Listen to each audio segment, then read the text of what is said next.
Welcome back to the Crow's Nest.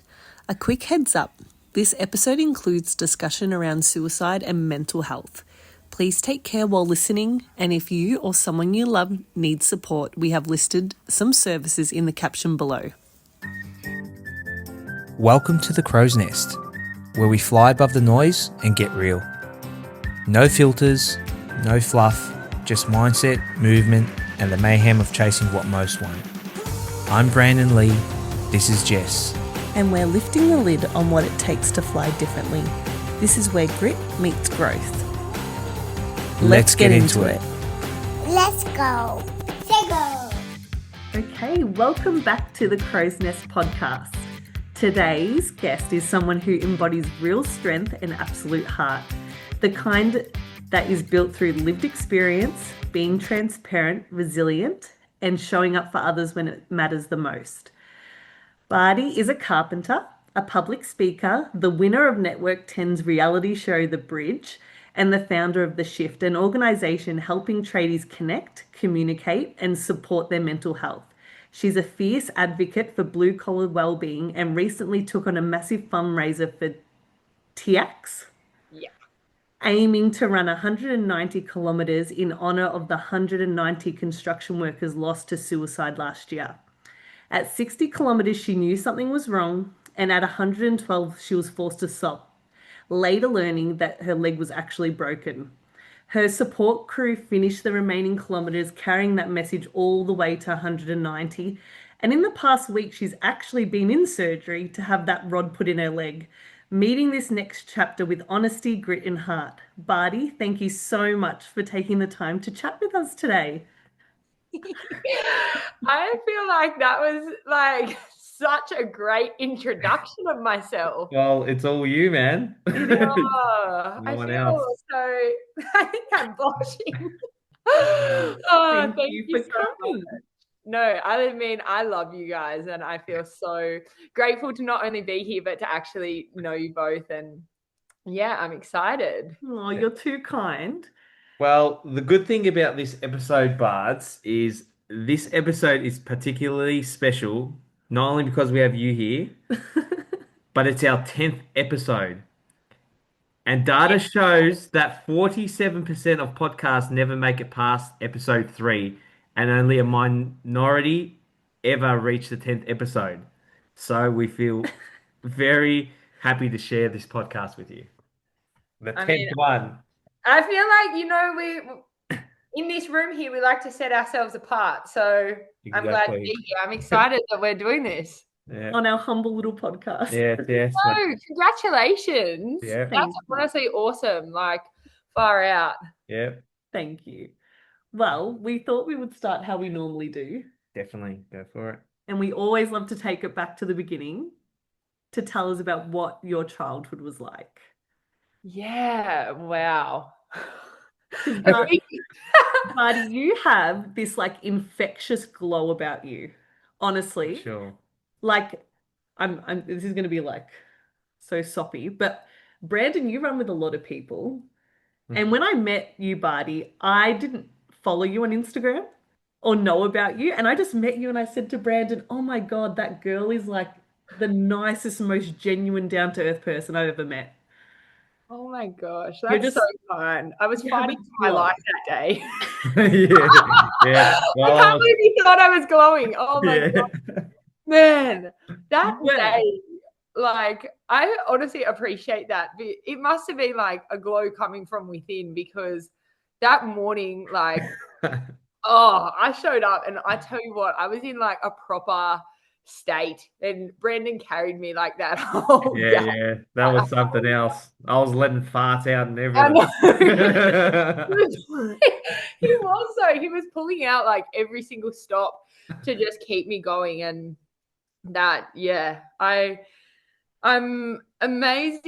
I think it's amazing, like, the times where even when we feel so bad, we still glow, and who we are can still shine through that. And that was you. Yeah. 100%. And you know when someone's authentic? Yes. You're so authentic, and it, like, I was trying to like explain it to Brandon. You've got like this warm sense of like that country manner that like, I don't know, there's just Yeah. this warmth to you. Guys. And like when things go sour and you're reaching for the stars and you have no clue how to get out, the real you comes out and you did not change once. No. You stayed you. That's what we enjoyed, like you are who you say you are. Mm. Yeah, it's so funny. It's really funny you say that. Before I was actually watching the other day. So before I did my run, I went off into like this little area and I took a video of myself and how I was feeling going into it. And I kind of looked at the camera and I did like a bit of a fit check or something. And then I said to myself, get real. Okay, let's actually say something legitimate so that you can look back on this that's actually real and honest. And I'm talking and then I start to break down and I just say, I'm so fucking terrified.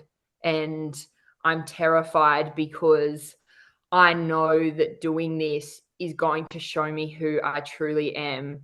And I'm afraid that maybe I'm not as strong as I think I am. Wow. Yeah. And I think I try my best to be authentic. And as you asked, where do I come from? Where did it all begin? Yeah, I grew up in the country and I grew up in just a super raw environment. I was raised by a single mum, my sister. We had our extended family who we spent heaps of time with. We had dinner with my grandparents every single night. Like they'd cook us dinner. My cousins would be there. My aunties would be there. And that was my life. And when I was young, I didn't really understand that my life was different to a lot of people.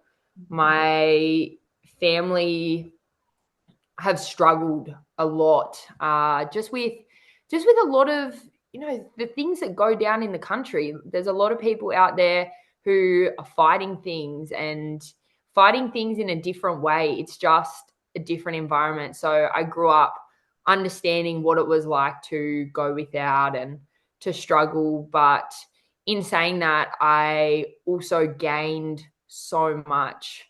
My family are such hard workers and they're so strong in their spirit. I come from a really long line of just super strong, hard ass women. And I think when I was younger, I was kind of like, oh, I'm not like that. I'm not like that. And the older I get, I'm just like, I'm actually exactly like that. On a Sunday night, we'd go to my great grandmother's house for a roast dinner and she'd pull out a chainsaw and like just lop a few branches off a tree just to show you. Yeah. She goes, look, this new thing I've got. Yeah. And Still got it. I'm just like, yeah, okay, take a look in the mirror. It's literally me. So I grew up seeing a lot, experiencing a lot, seeing a lot of people struggle with their mental health, with drinking, real country kind of life. And as I've got older, I think that's where a lot of my authenticity comes from. I just don't care for the bullshit.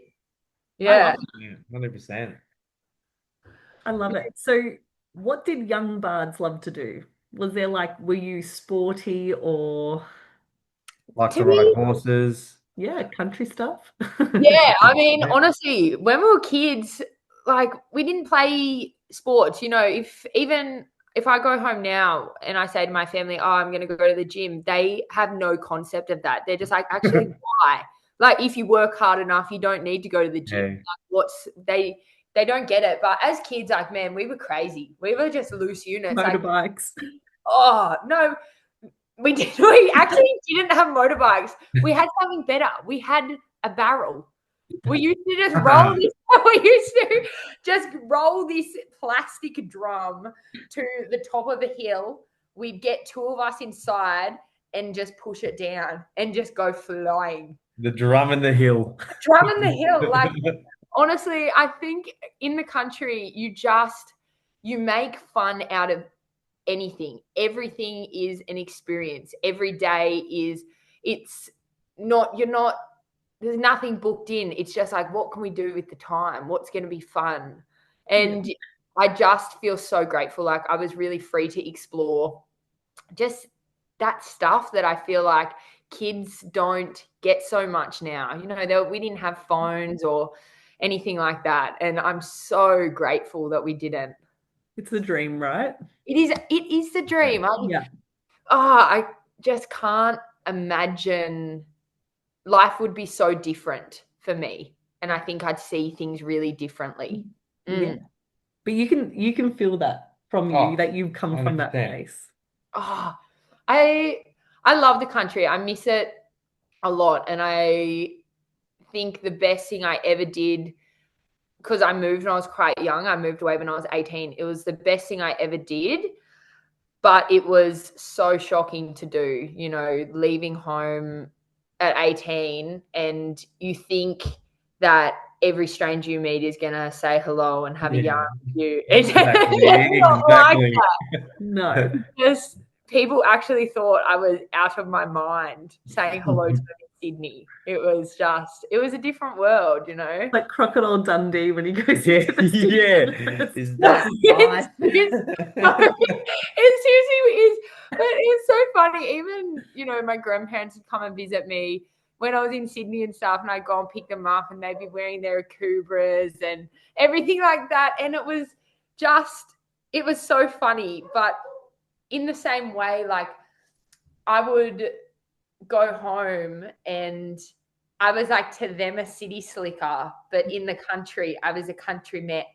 In the city, I was like a country mouse. Yeah. So it was like, I was kind of neither. I just didn't really fit anywhere anymore. Yeah. Yeah. And that's hard. It's like, where do I belong? Especially now? on your own, 18. So And hard. realizing no one's really saying hi back, and like, what the hell am I doing? Am I the weirdo here? I definitely thought I was a weirdo. Yeah. 100%. And it just, it honestly really did shock me. And it definitely made me feel, well, you know, I think every single person, it doesn't matter who you are, struggles at some point in their life, some people forever, with that sense of belonging and with that sense of, who am I? And there's things inside all of us that we maybe fear letting people see, or just even letting ourselves see. And being that young person and moving away, and at that same time I entered into the construction industry. It was just, honestly, it was like a can of deodorant and a flame. You know, it was like a fireball. Like, I just really didn't know who I was. So when you were 18 and you rocked up Sydney, was construction the first thing in your mind, or were you like, what was in your mind going, like, what were you going to do next? What was work going to look like? And would you have no clue or some idea? Construction was never in my mind. Yeah. It was never in my mind. I actually moved to Sydney because when I was in high school, I got a scholarship to study with the National Art School as a painter. And so when I know the plot thickens. Picasso, Dundee, Bardie.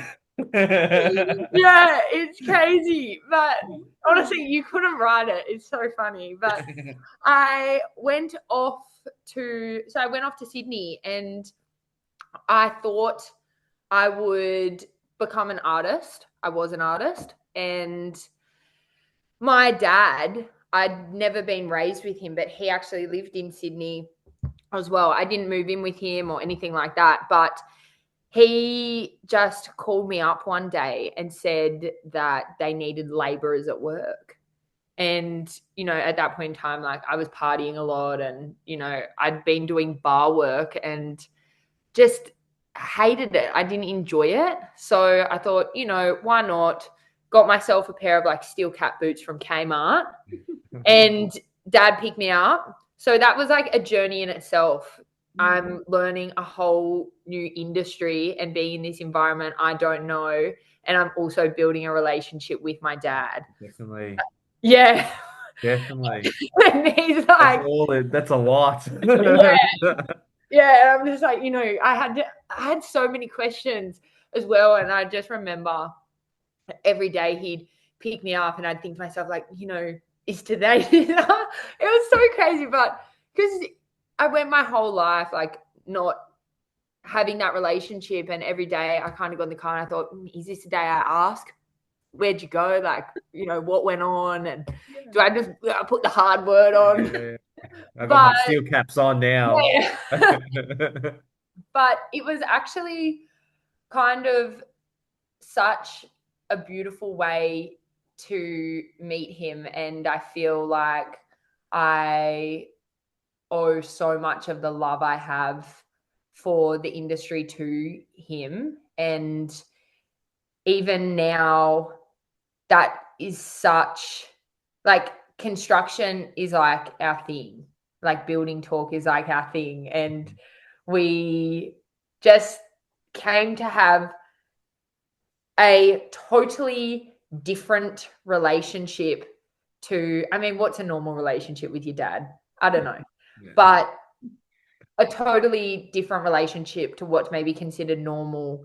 And like, we have something now that I really value and appreciate. And I think there's some conversations that just having that time in construction, we didn't need to even have them because of, that time together. And it was really special. Yeah, it was really special. I think that was definitely a highlight of my time in the industry.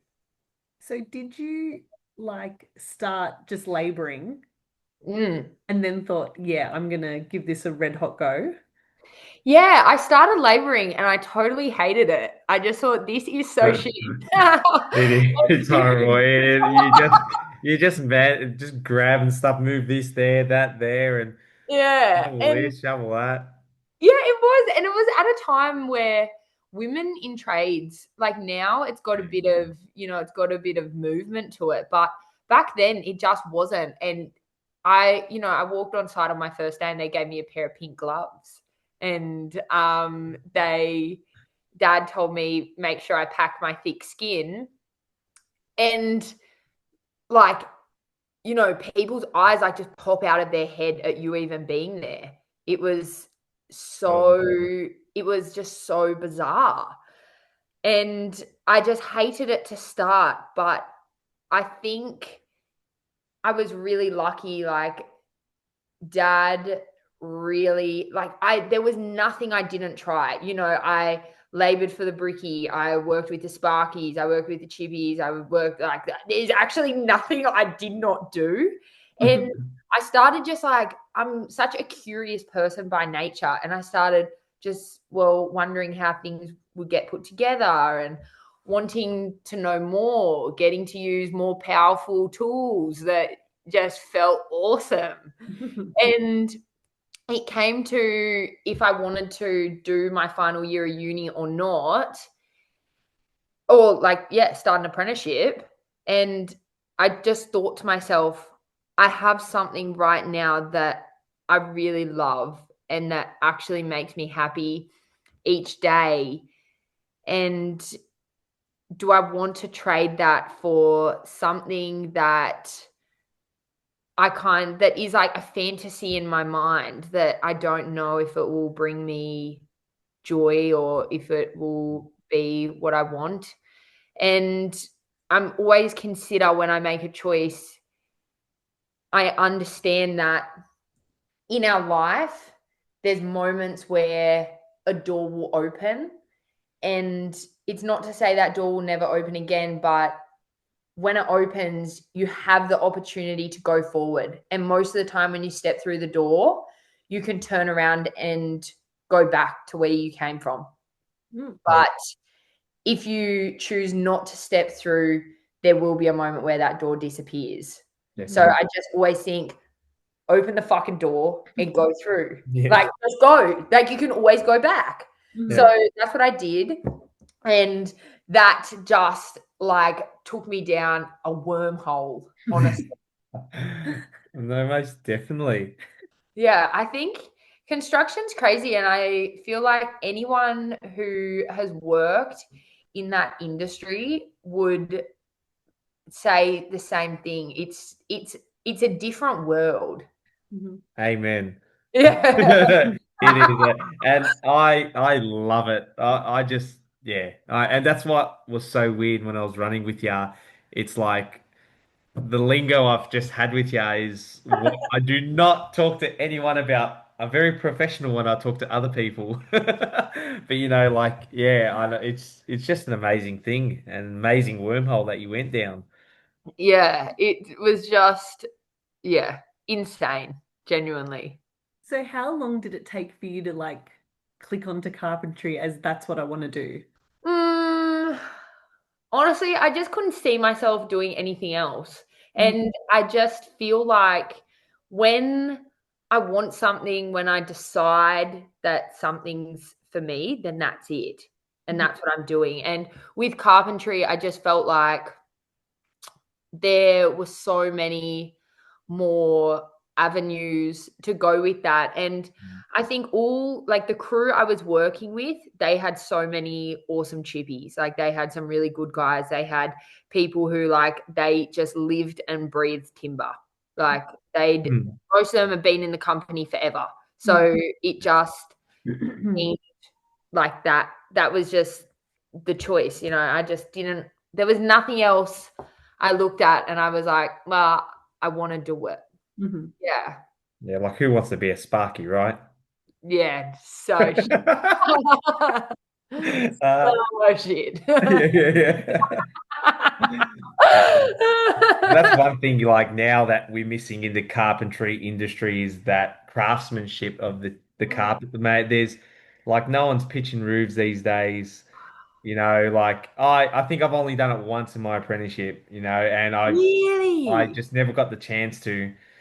And that like I loved running on the roof. That was my go-to. I was the mouse on the roof. Get me up there, mate. Adrenaline through the roof. Give me Get me up there. throwing things. Like, come on, Tap me in, baby. Yeah, like I remember Jess coming to lunch with where's Brandon? He's climbing on the roof on the top of the apex. Hey, how are you, love? I'm coming down. That was but that's what it's missing carpentry nowadays is the good old craftsmanship. 100%. I was really lucky during my apprenticeship that I genuinely got to do it all. Like I've pitched many roofs, always cut frames on site, like done jobs from demolition, like pour the slab, there's nothing you don't do. You take it from start to lock up. And that's honestly has been a big shock for me since coming down to Melbourne, actually, that you guys do it so differently down here. And I feel like when I was in Sydney, it wasn't really a thing where you would have just maybe more out west, like you'd have your framing carpenters and then your fix out. But down here, it's massive. Yeah. So you've got chippies that they just do doors. They just do locks. They just do like this one thing. And, I'm not saying I'm perfect at my job, but sometimes I do wonder, like you have people that do one specific thing and you think they'd be the bee's knees at it. And it isn't always that way. But there's, even in the education system at the moment, we're seeing such a gap in that training and the quality of it. It's something like, I don't know, within the first year, it's like 50% of apprentices drop out. And so much of it is because they just don't feel like they get that experience, or they stick out the apprenticeship and get to the end and they go, oh, I'm qualified now and I don't know what's going on. Yeah, 100%. Yeah. You're nail on the head there, man. 100%. Yeah, which it's frustrating for everyone. You know, it's frustrating for the apprentice, but also for the person that then goes on and hires them. Which is scary. Yeah, definitely. And that's why they generally go to commercial, and as you said, they just hang doors. Yeah. That's it. And that's their life. It's like, yeah, man, no. Yeah. You want to do everything. We were lucky. We did it a lot of stick frames and stuff, and Yeah. yeah. So I love, like, I'm just agreeing with you guys. Like, I know yeah. Yeah, right Yeah. on. Yeah. Yeah, that's it. It's That's all you true. do. It's becoming like a lost Yeah, it is, man. Like, That's sad. yeah. Now it's, just get 20 blokes on the site, finish it in a day, slap it all together. It's a Yeah. puzzle. See you later, next job. Just nothing. Yeah. So obviously you've had a lot of highs and lows working in construction, but especially being a female, I could imagine that would add a whole different level on top of the hardship that other apprentices probably, Yeah. Yeah. experience. Yeah, definitely. If I'm totally honest about what my biggest struggle was and why I feel like as a woman it was more just highlighted, I feel like I am super lucky that I get to work with a lot of people in the construction industry that, go through their ups and downs. And when you do that, you see that a lot of the things that we face, like men and women, they're the same problem, and it's a cultural kind of issue. But for me, I think the biggest thing I ever faced and struggled with was myself. And I stepped into a place where I looked around and I knew I didn't belong. Like, there was no one who came before me that I could look to and go, oh, yeah, like she's done it. And so when I stepped into that environment, I kind of considered who I needed to be accepted in that space. And that led me down a really dark path of just honestly the Aussie culture of a tradie. Like, I just started drinking really, really heavily, like just treating my body like shit. And I just wasn't myself. Like, I just didn't feel okay to be myself. But I think the problem with that, it was like so many things just knocking on each other and becoming a snowball effect. Like, being so young, moving away from home, doing all this stuff, growing up, seeing a lot of people struggling with their mental health, starting to struggle with my own, leaning into this culture. And when I began to really struggle, I didn't know how to talk about it. And because it was kind of normalized, this lifestyle, it was normal. There were no warning signs. If you are going home and you're getting on the piss every single night, you feel like shit, you hate your life, well, welcome to construction. Literally. Yeah. It's a conversation. You sit at Smoko, what are you doing? You know what I'm doing. Oh my gosh, my time every afternoon. I would knock off work. I'd go to the pub. I'd sit in the smokers area, sink and piss. And that was my life. And that was so many people's lives. I thought it was normal, Yeah.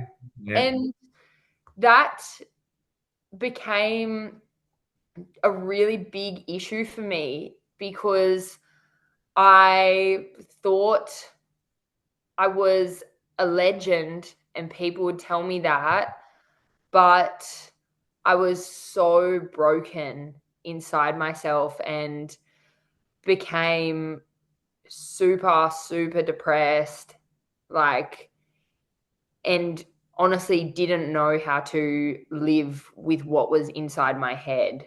Mhm. Mm. Which is so hard being so young. Mm. And you're conforming to all these different roles that you think you should, as you said, there was no one before you. Yeah. So what does this look You're in like? rare air. Man. Yeah, man. Oh, And all you're trying to do was fit in as best you yeah. can.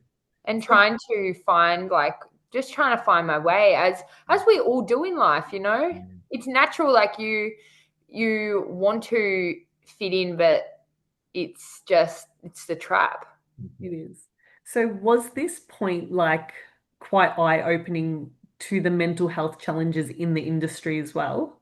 Yeah, it definitely was. I feel like for me, there was a really big kind of turning point, and it was actually for me like one night I'd just been, yeah, struggling for a really long time, was out drinking at a birthday party, got like, a message about something. Like it's so hard to even remember. And I remember something flicking inside me and just going, I'm actually done.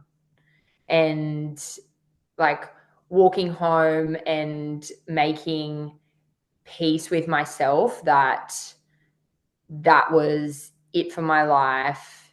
And that night I went home and attempted to take my own life. So grateful that I'm still here. And it was a such a terrible thing to go through.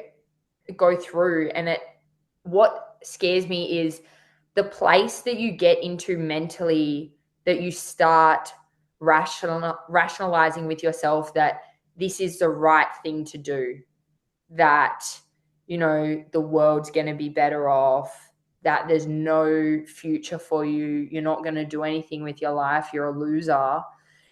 That's the conversation I was having with myself that whole walk home. Like I remember it, and remembering just having some kind of peace that, like, okay, well, I tried. But yeah, obviously I'm here, which I'm so grateful for, and grateful to see that that's not true. Like my life since then has been crazy. But that was the wake up call. And I remember waking up, and I've never checked myself so fucking hard than like when I woke up and went, okay, you are like, that's not happening again. Like you need to like straighten up.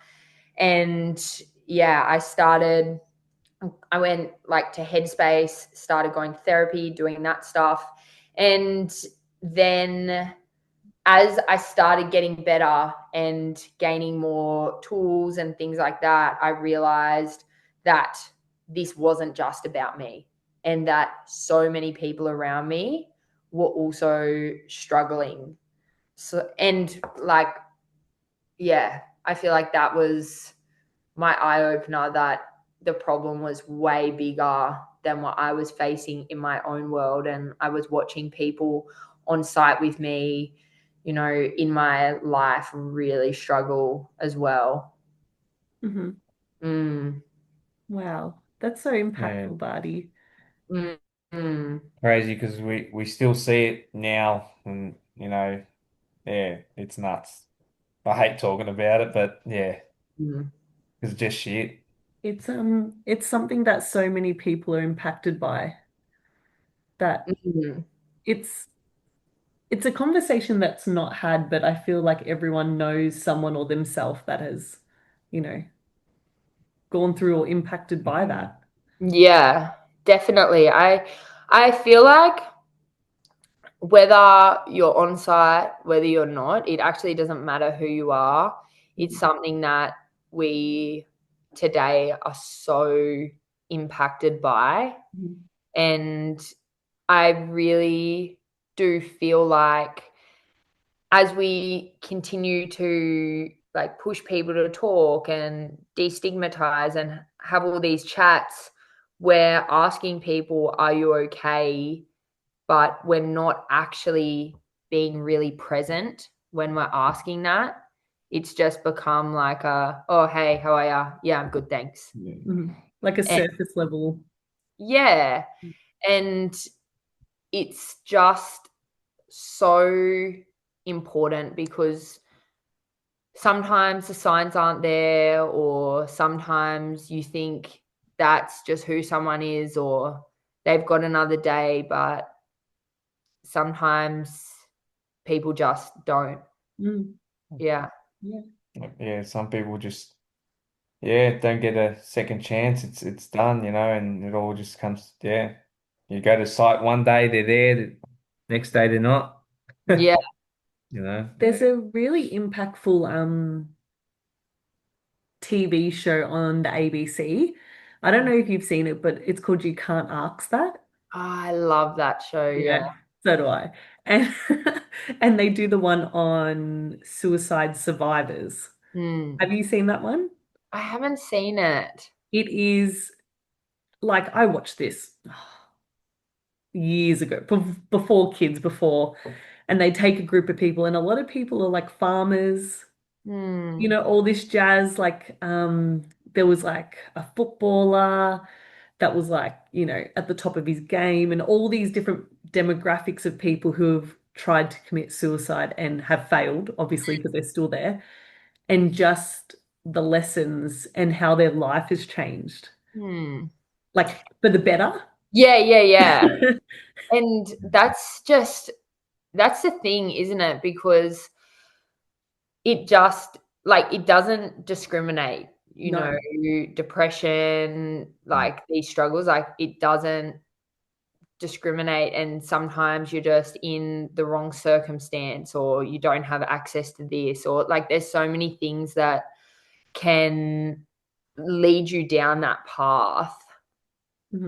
So tell us about the shift. So that's something that, did you create this?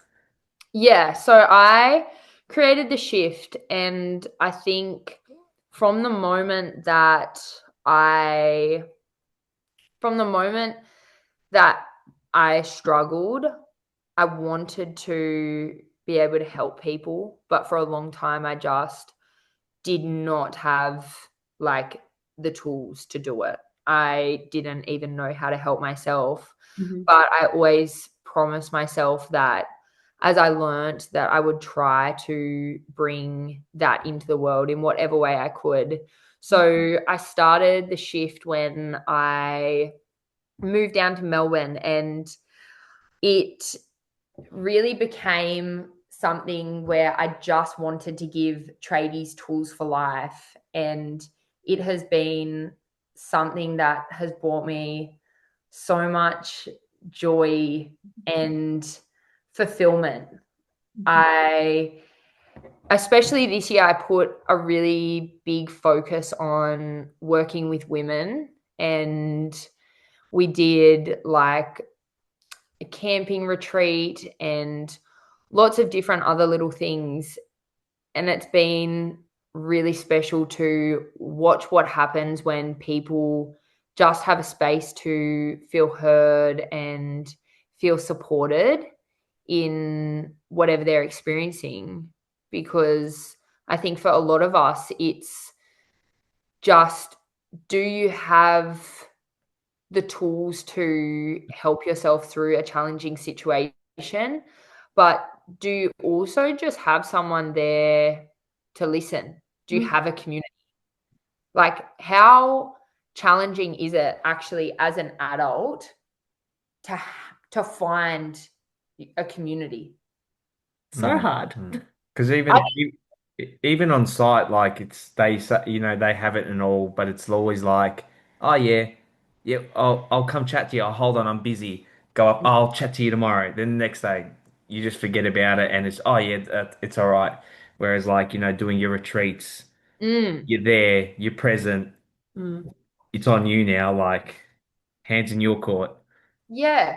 And I think just something that I've really tried to bring into the shift this year is actually experiences. So doing things that get people out of their comfort zone that maybe they wouldn't usually do, and I think when you put people in a different environment, it helps them change their mindset. It helps them connect and open up. But we do a lot of different things. A big thing that I bought in and trained in was breath work to help people understand how to actually regulate your nervous system, because so many of us breathe in a really dysfunctional way, which adds to anxiety. And that is, yeah, one of the biggest things so many of us face. So, when you are struggling, being able to just stop, bring yourself back down, and rewire like the way you're thinking, think clearly. What a powerful tool to gift other people. Like we're It not taught that.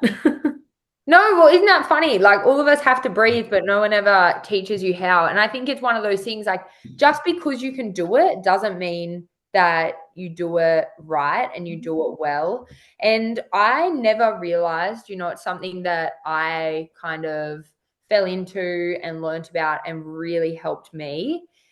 But once you start learning about the way we breathe and how it impacts us every single day, it really opens your eyes. You can walk down. Sometimes I go places and I just watch the way people breathe, and it gives you so much insight onto what's going on in their life.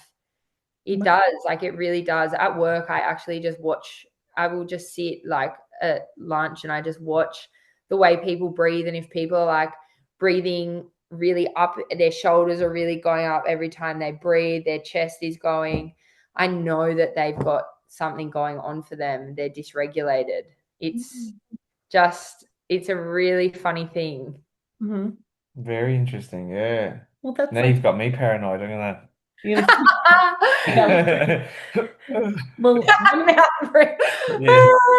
I mean, like, as I say this, and I practice all of this stuff myself, but I'm also not perfect. I think this is a thing. The thing is, like, perfection stops people trying, and I think we just need to help people and, like, just say, just try. Yeah. Just give it a go. Yeah. What's the worst that can happen, right? You're still gonna keep breathing. Yeah. Exactly. So good. So, leading into the next part. Yes, the TIACS fundraiser, the 190 kilometer or 190 lives. So, how was the lead up Yeah. for you? Like, where did the idea for the run come from? Oh, honestly, I'd wanted to do something for ages, but I was just like, oh, what do I do? What do I do? I don't know. And there was man. I told you guys like some of the ideas I had. Give Like, us two.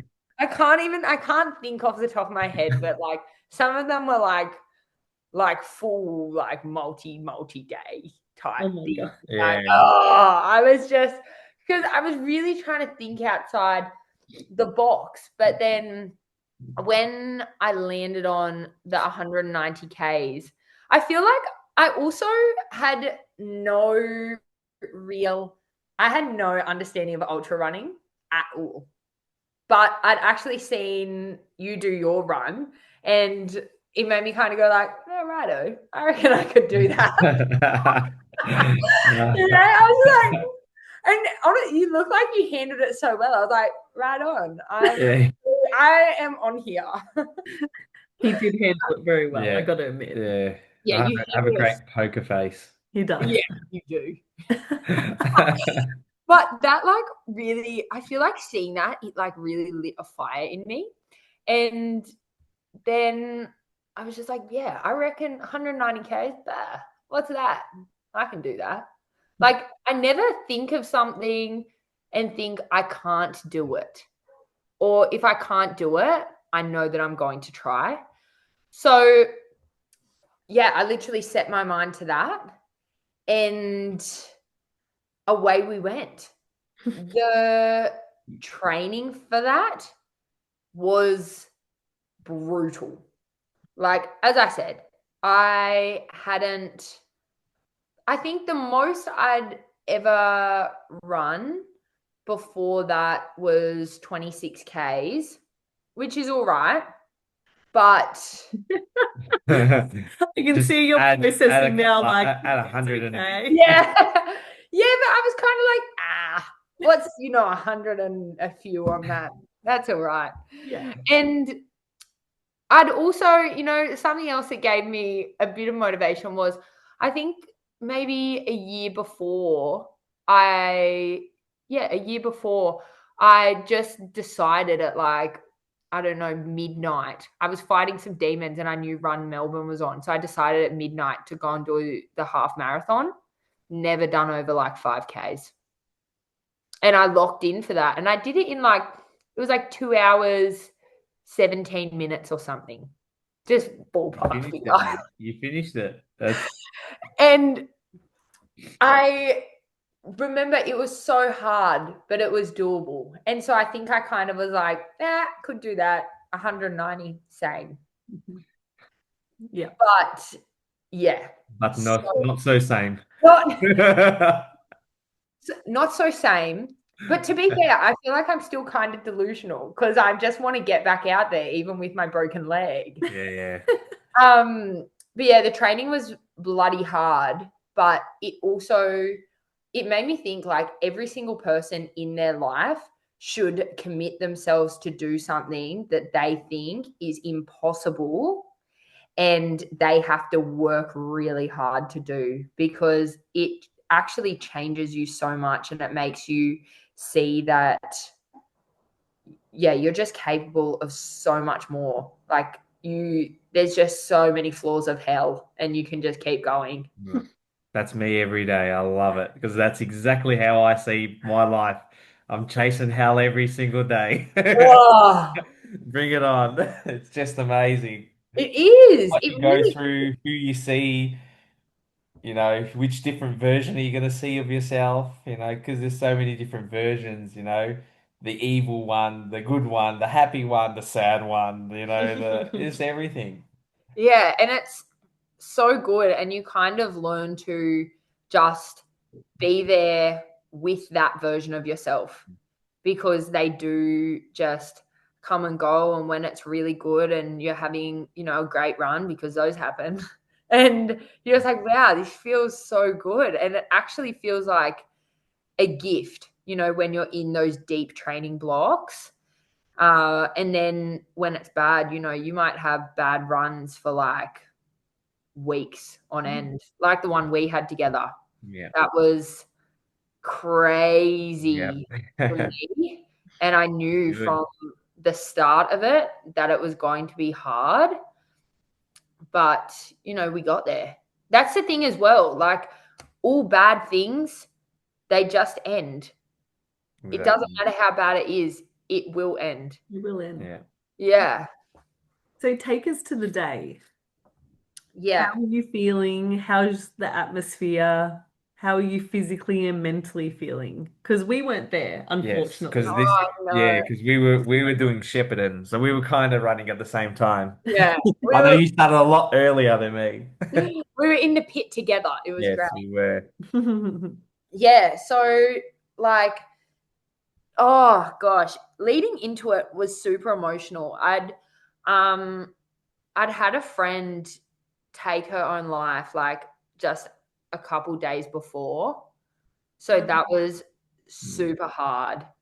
And yeah, I honestly, that really threw me, and things it's like things just started to go wrong.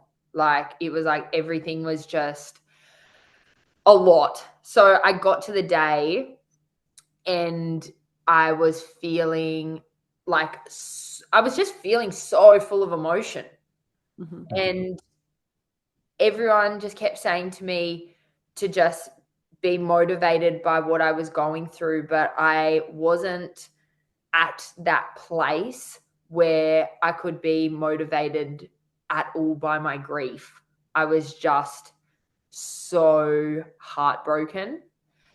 But it got to the day, as I said, I did a video where I just say I am terrified that it's going to show my character and I'm actually far weaker than what I think, which is so crazy looking back. So crazy. But I was terrified of that. And I was terrified of people seeing me in such a raw way, because when you're in that space, you can't hide who you are. Like it is you and that's it. I had my support crew and they were absolutely amazing. Like that was the support I got, not only from my support crew, but there were so many people, like strangers, like people I didn't really know, friends, like just so many different people that came down to just run with me, or people bought food for the support crew, or there were, someone came down and gave me like 20 vouchers for recovery for ice baths and stuff. Like there was just the support from my community and from people I didn't know really blew me away. And I think that was something that really helped me. The hardest thing I went through, like in the beginning of the run, was being okay to be as I was with all of these people around, and like having the build up to an event like this, wanting it to go this certain way, or having an idea of how you're going to feel, and having that all go out the window and not being able to change that or do anything. Mm-hmm. So yeah, it was a lot. Like leading into it, it was a lot. And I had to get on. One of the guys, my support crew, he just told me like, I can't remember exactly what it was, but it was something just like, get on the deck. He just said, just get on the deck. And it was like, just, the seas are heavy, get on the deck and just go. You're there. You're in it. You're in it. Mm-hmm. And yeah, my support crew were phenomenal. They looked amazing. Yeah, they were so good to me. So when did you realize that something wasn't right with your leg? Yeah, so at around like the late 50s, I feel like it was around 60K, I remember really vividly something happening, and I just no longer and I'd been going through, like, it was really weird mentally. I'd have these moments where like you would never know. It's like such a metaphor for life. Like you would never know when the good times were coming, but you would feel the darkness creep in. Like, it's like the darkness, it would just grab a tip of my shirt. And if you gave it anything, it just sucked you in. And to come out of that, you don't know when it's going to be. Like, you don't know when you're seeing that light again. You just don't. What you say every backyard ultra. Yeah. It's just you're right. Yeah, you're pretty much saying exactly what I love. But it's the feeling I love. I know. I love it when he's trying to grab me. It's like, nah, piss off. I'm not here for that. Oh, That's the feeling I chase every event, and I love it. yeah. As much as I hate it, if that I makes could never understand why people loved it until like I was in that event. Like, and I thought I'd kind of, and I had some hard runs leading up, but yeah, it got to about the 60K mark. Something was wrong. I could no longer weight bear on my leg. I was hyperextending my knee, and I had a physio and everything there. And he just goes, "You're hyperextending your knee. Let's tape it up. You're going to be okay." And got back out there, kept going. And everyone that I was with, I just kept saying, "You need to just run and you need to force me. Like, we are just not stopping." And I like literally like fell to the ground, and I was like, "Oh God," like it just feels like something's not right. And I looked at someone and I said, "I think I've broken my leg." And they just laughed and they said, "No, you haven't." And in my talk before this with my support crew, I said, "At no point will any of you show a point of weakness." Will And it they're no doing like what you have told them to do. No, you're fine. And we literally said they were like, "To confirm, are we going like till bones break?" Like, but like they're just like, "That's a ridiculous scenario." But are we going till bones break? I was like, "We're going till bones break and we'll keep going." Like, I'm finishing this.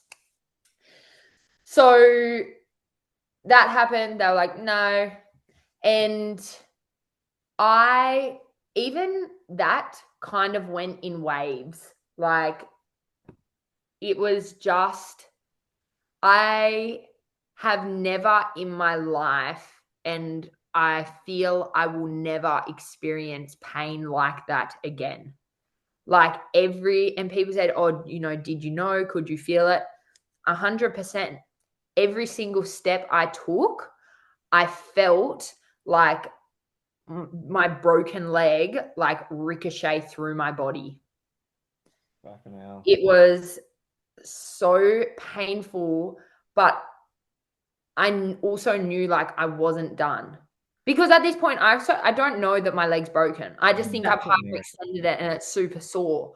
Like, I think I pulled something. I don't know. Like, I didn't grow up running or doing sports. Like, I don't freaking know. So I'm going through the night, and people would just like come through the night, and I would like, there were times I would fall down, and I was praying. I was just like, "Oh my gosh, like send something, like please relieve me of like what I'm going through." And I'd lift my head, and like two different like of my friends would be standing there, like, at 2 a.m. But I had one guy come through, and he literally, for hours on end, I just tucked my head into my jacket with my hood on. My eyes were the only part out. And he just walked behind me, and he would just say, "Get on your line." And we didn't talk. And he just said, "Get on your line." And at some point in that, I reached a state where I made so much peace with my pain for the first time in my life. Like, I had no thoughts in my head. I was just in like this dark pit of peace that was so bad, and I just wanted it to end, but I also knew that's where I was, and I wasn't finished. And yeah, that was pretty much the night. Like, it was brutal. It was really, really brutal. So when did the 112 come? Like, was that by morning, or because you just said that you done it at 60, you pretty much had to run that again. So you've Yeah. done all of it again, and that's when you've had to stop.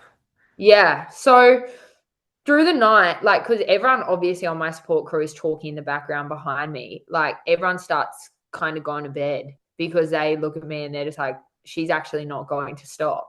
Like, we need to go to bed because we are going to need to be fresh for tomorrow." So like, quite a few people start going to sleep, and all of that's happening. And I was like, at some points I was just like screaming, and I was in just so much pain.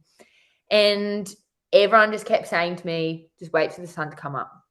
The sun, just wait for the sun, wait for the sun, wait for the sun to come up. And I don't know what time it was. It was freaking dark. I was laying, and it got to a point, my whole plan, I had a schedule, it got thrown out the window, which that is like the worst thing you can ever do to me. There, I wasn't even getting any breaks. Like I wasn't stopping. It was just continuous to try and get the Ks done. And I like sat down because I was just like, I just need to sit down. You just need to give me a break. And I sat down. I'm like force feeding myself a bowl of fucking rice bubbles and like yell or something. Just absolutely in the pits. And I'm just thinking like, oh, I actually don't know if I can get up again. And I had a massive crash out. I was just like, and I said to everyone, everyone keeps saying the sun's going to come up. What the fuck is that going to do? I've been walking on a fucked up leg, unable to wait there this whole night.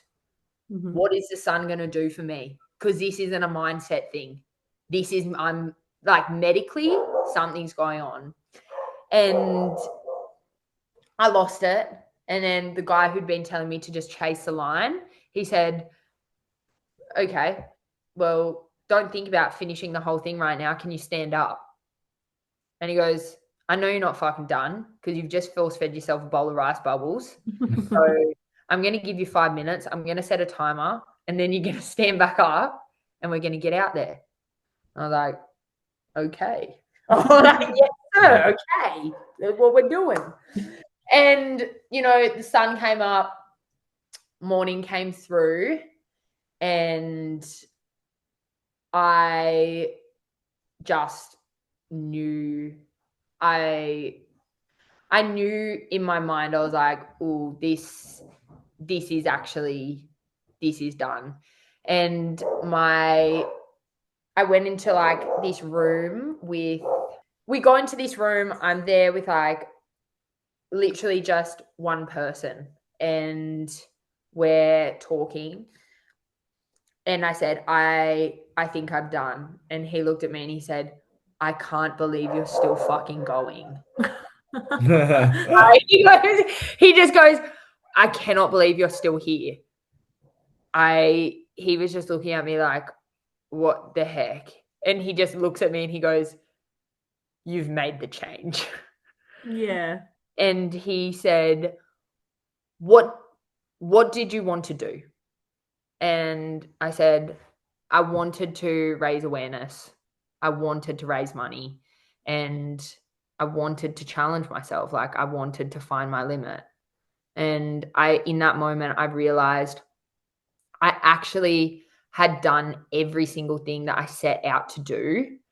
And the only thing that would have kept me going would have been my own ego, when really I was medically done. I got carried out of there. Like from there, I couldn't even take another step. So we decided that all of like the community, my crew, everyone would finish the 190 Ks for me, which I got so emotional watching that video. Like, honestly, it was so beautiful. I remember so cooked after it. I'm like crying in this chair. It was so beautiful that it was. like, yeah. Yeah, it was. I think if anything, like things happen the way they're meant to, and sometimes the bravest thing we can do is ask for help and say, yeah, I actually set out to do this thing and do it on my own, and I can't do it. And it's amazing what happens when you ask for help, which is exactly what I was doing and advocating for. And that's it. That's what you want people to do. And you've just, you've showed it in true colors that there's only so much one person can take. Yeah, it was good. I think I learnt so much about myself in that time. I have been reflecting on it a lot lately, and I kept saying to you, man, I kept saying it, you're gonna learn a lot. I can't I, explain it, but you'll know. it got to a point like in the darkness, I actually feel like I I'm not gonna say I lost a part of myself, but I like said goodbye to a part of myself. And it was like every breath I breathed out, I was letting go of a version of myself. And every breath I took in, I was becoming someone new. And since that event, there's been this transition where I'm becoming the person, and my life is becoming the life for the person that that event made me. So remarkable. There it is. What a silly little run. Not silly, but like something so simple that we've Yeah. been doing Yeah, from the test of time. Yeah. I know. Who would have thought? Yeah. And that's it. Going from you legit went from zero to hero. Like Yeah. people know generally people running 190K have at least done like 100K run. So they understand that long slog where you're in the trenches where you just had, yeah, it's 21K. Oh, And you adapt, and that's all it is in a big ultra is you have to problem solve. And how some days is good and some days it ain't gonna work out, and you just gotta rip it out of somewhere, which you it's just, did. it's so good. And I then the just, community come together as you wanted. I remember speaking to you, I think the day after, yeah, and you're like, this was better than like, even though the outcome wasn't what I'd planned, but yeah. it was actually 10 times better Yeah. than I ever imagined because everyone had to get involved and it was literally modeling what you're advocating for.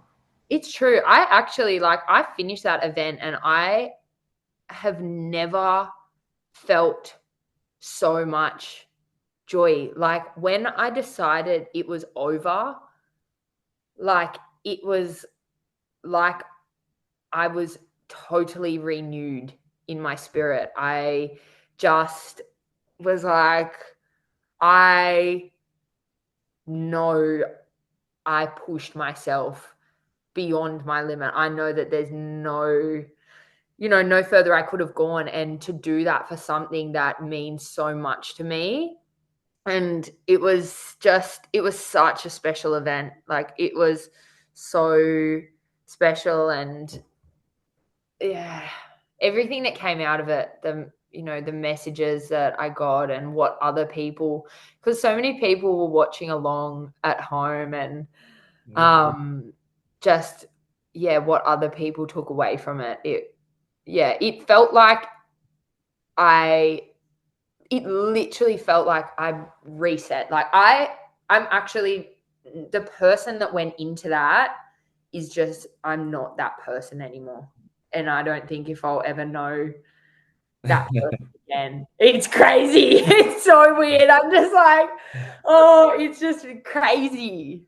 That is, yeah, never again. Well, never again where I break my leg. Yes, Yes. yes. No, never again will you be that person. Yeah. Oh yeah, never again will I be that person. I know, No. but God, what a courageous girl to take on that challenge. So brave. Yeah. And So now that we've yes. And talk to us about the aftermath. What went on? So surgery. You did Yeah. recently have surgery, yes? Yeah. So I recently had surgery. As I said, I didn't think I broke my leg. So I actually rocked up to work like, I don't know, 3 days after, like hobbling on crutches. And they were just like, oh, you can't be here. Yeah. They were like, you can't be here. So I went to see my physio. I don't know. I think I just have a bit of like, my attitude's just like, it's going to be okay. Like, I know where I've broken my leg. Anyway, went to see my physio and he did just some testing on it. And he just looked at me and he said, I think you have broken your leg. You need to go and get an x-ray. Anyway, get the x-ray. Then it goes into a public holiday. I'm like, oh, no. I read the x-ray. I read the x-ray myself. I go, I don't see a break. So I even took to my social media and I said, guys, good news. There's no break. We're okay. And then only to like one day later, I've been walking around the house. I'm walking around. I'm doing my groceries in so much pain. I was in so much pain. Oh, but I was just like, you know, people in the olden days did this. They got on. Like people, you know, what? Like, you know, I was just like, it will heal itself. My body knows what's what. Time doesn't stop for no one. My leg was turning blue. It was yeah. Anyway, then x-ray back. Hi, Bardie, you've broken your tibia. And then that it became a big realization. But in that moment, I just thought to myself, fuck this. Like, there's no way. I just promised myself that I would not be broken from this. And I actually said to myself, I said, most people, this will break. I actually want to come out of this better than I went into it. Like, I want to have a better mind. I want to be fitter than I was going in. And just, I want to give this a crack. And to be honest, there's so much that you can do with a broken leg. So much. Yeah. Like, I haven't stopped training at all. I've still been doing leg day, one leg. Like, I look like Kangaroo Jack. Yeah. That's it, right? When something happens to someone, it's, I'm done. Like, that's it. It's like, it's just all in your head. Get up, keep going. So I've just, back in the day, mate, they were on. Yep, back to it. So it's been good. Like, you know, I've been back at work. I've done all of that, and then I just recently had surgery because it is honestly the break that I had in my leg. Like, I broke at the top of my tibia, and they just said, like, they never see that break. They just said, this is so rare. We don't know how this is going to heal. We don't know if this will heal. We tried to heal naturally, and it just didn't work. So that's why we did the surgery, and that was so scary going into that. I remember, like, just the moment before I went to sleep, I looked the nurse in the eyes and I just said to her, I'm terrified. And she just said, you're about to go. It's okay. And then I woke up, leg done. And it's been up and down, but I had my physio today. He said, like, it looks like it's healing really well. There's heaps of stuff I can do. I've been incredibly lucky. Like, I have everyone that I'm working with are so rock solid, and they're like go-getters. You know, they're a team of people that want to see me, like, come out of this the way I want to come out of this. So, which is, you know, what you want that around you, right? You do. And you know what? Yeah, it fucking sucks. Yeah. But you know what? What is keep saying, like, if I woke up every single day and I thought about that day and breaking my leg and I said, why did I do that? Why did I do that? I'd be miserable. Instead, I'm looking forward every day. I'm on my laptop. I'm seeing, like, you know what? I'm looking at, like, when's the next race? I'm on the calendar. I'm on the calendar seeing what ultras are on next year, and I'm wondering, you know, which one I can buckle myself into. I love that. You know, you know, I don't know how healing's going to go, but I know that I'm going to give it a red hot try. And, like, I want to look forward. I want to take what I can from this, and And I think you have very well. 100%. Like, not a lot of people are back at work or even at the gym or doing anything when they've had surgery. How many days ago? Yeah. 7 days. Yeah, exactly. Yeah. I'm like my fourth session of the week, but I feel it makes me happy. And I think one of the greatest things you can do for yourself is know who you are and know what you need and be unapologetic about that stuff. And I've been, so mindful and safe of everything I've done throughout my healing journey. But there's always, I don't know if you guys have heard this, but it's about inside of us, we all have two wolves and they're constantly in a fight. And the question is, which one Who's wins? going to win? But the answer is always, it's the one you feed. So it's like inside me, of course, people think I don't have a voice that goes, just rest, or like, I don't know, that tells me to do the things that aren't actually good for my mental health and well-being, that make me feel like shit. But I know from experience the things that I love and that, take me to where I'm going, that make me be the person I want to be. So that's the wolf I'm going to feed. Doesn't mean I feed that one every day, but Exactly. I do my best. That's it. You're doing your best. That's all you Sometimes the really other one do. gets right. Yeah. I love it. So, what does 2026 look like for Bardie? Any big goals, events, or anything? For me, I mean, I feel like I just want to keep being me.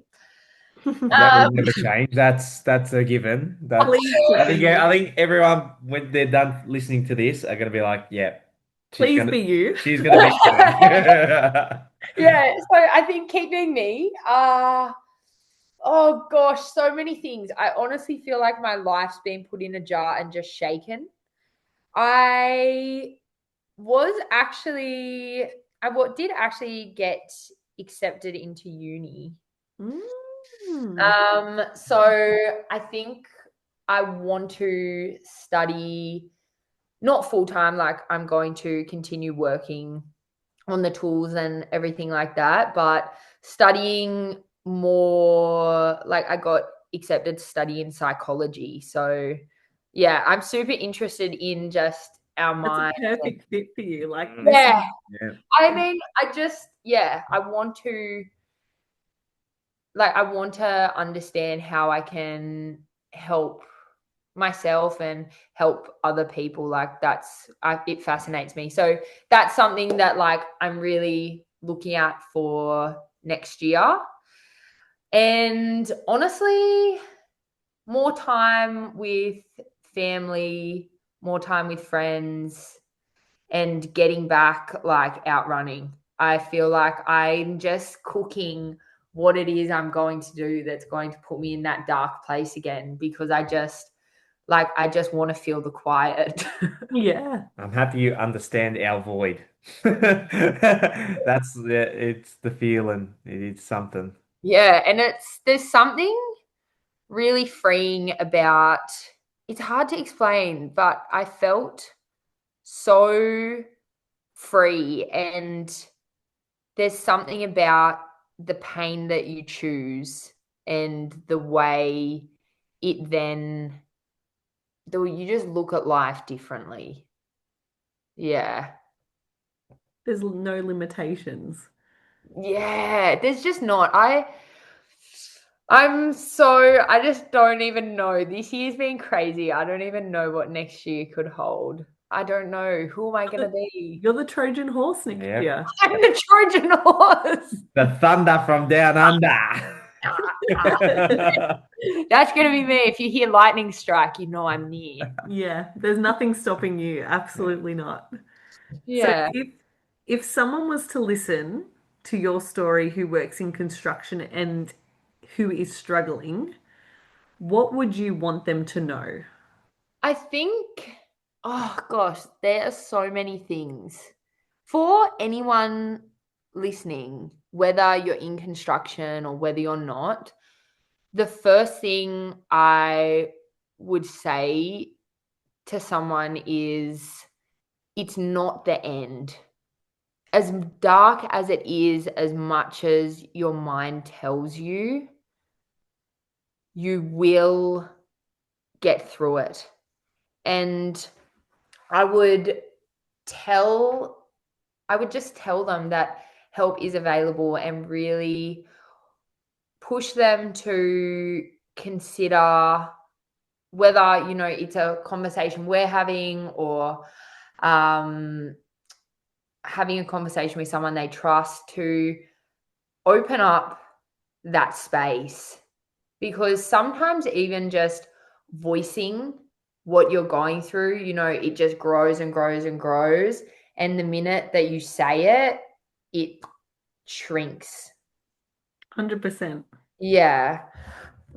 I think I would say that, you know, to speak up, to know that you are going to be okay, that there's nothing wrong with you.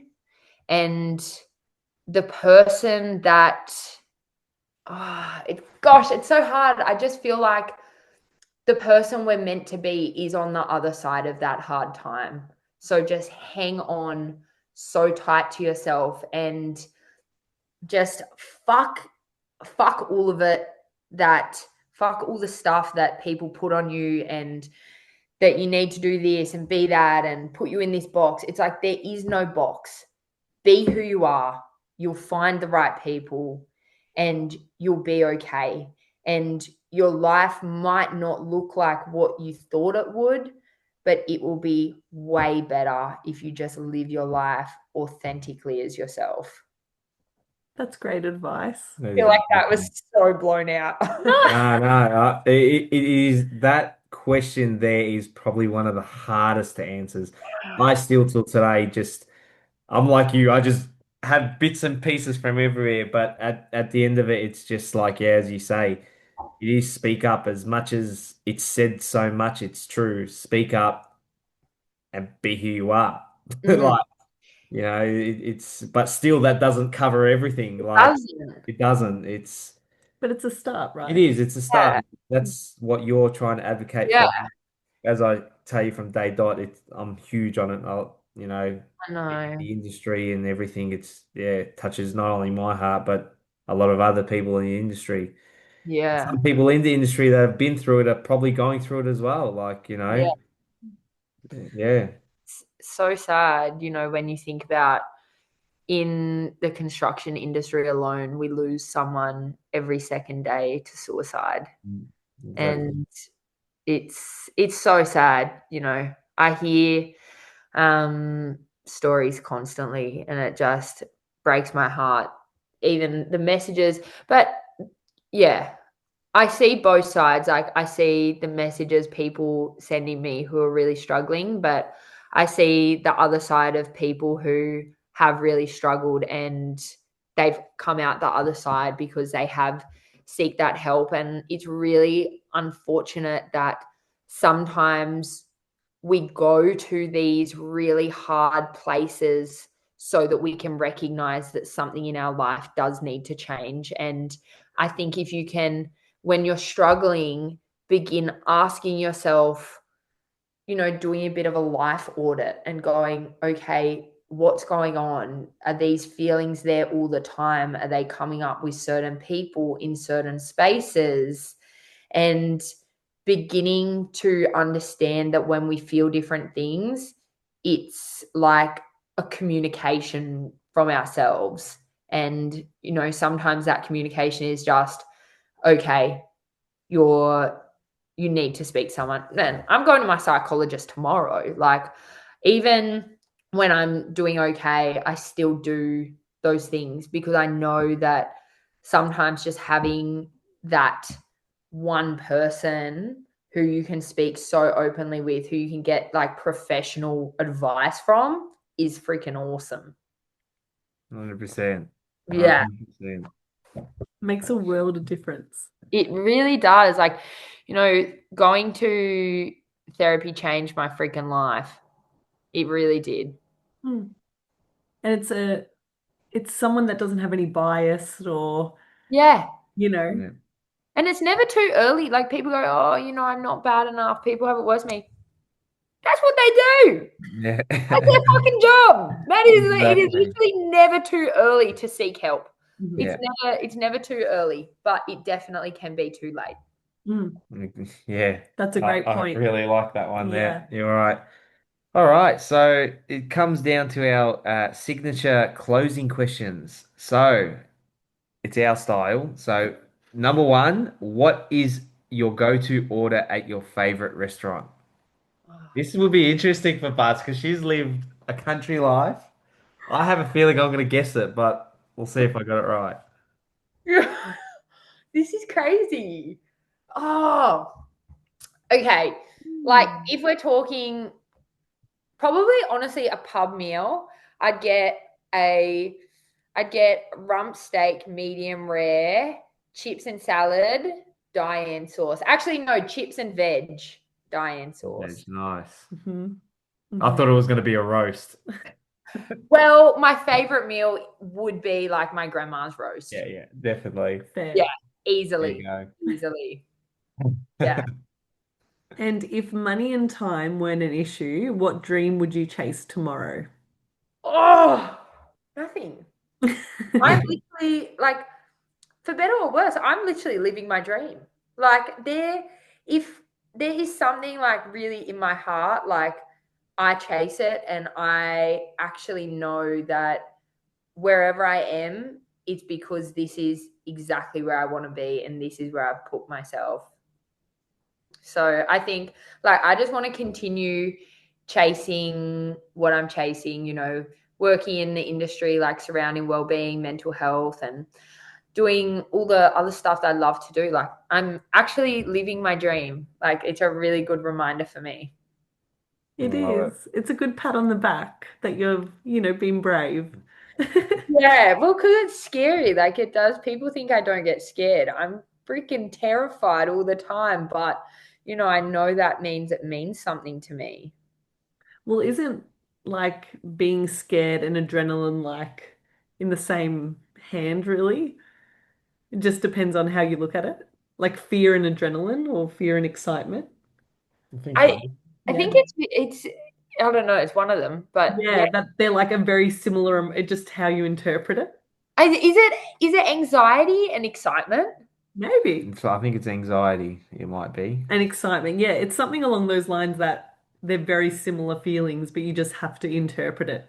Yeah, and when you have anxiety or you're worried about a situation, you say, I'm actually just really excited about this. Exactly, yeah. Yeah. So I'm actually stoked. you've kind of answered this, but if your story could help just one person, your story as a whole, Yeah. what would you want them to take from it? That there is literally nothing in life you cannot fucking do. That is Full seriously, stop. man, just, yeah, there's nothing in life that you cannot do and achieve. I think you show Amen. that in every day. Yeah. I do my best. You really do. I From do my best. I'm not a perfect person, but I do my best. And I think that's enough. yeah, you do amazing. You're Totally. doing amazing. Yeah. You're just doing you. Oh, That's guys, why I we just love it. freaking love you guys. Yeah, I feel like you both don't even know how much over, like, I don't know. Time's a blur to me right now. But since having you both in my life, like, it just has brought me so much joy. And I don't think you two understand how individually and then as your unit as a family, I just always feel so encouraged and inspired by like who you are and the attitude that you have towards life. It's so special. And I think it's like you guys, you have so much like history of how you've got to here, but I don't feel like it's because I've just met you, but I feel like you're just getting started as well. Does that make sense? Yeah, I hope so. Yeah, hopefully. I'm just so excited. I'm excited to be on the podcast, but I'm really grateful to have you guys in my life. Well, we're always Yeah, here. and we're grateful with you in our life, mate. So Oh, yes. And the boys loved you. yeah, I love they the did, boys. I love the boys. Oh, Yeah. These scoundrels. Yeah. But thank you so much for coming on today and so quick after all of Yeah. this has happened. Like, No, thank you so much. It's like so nice to talk to you guys, and yeah, it's good. I'm like grateful to be on. I really am. Yeah. No, it was a pleasure. Thank you for coming on, Bards.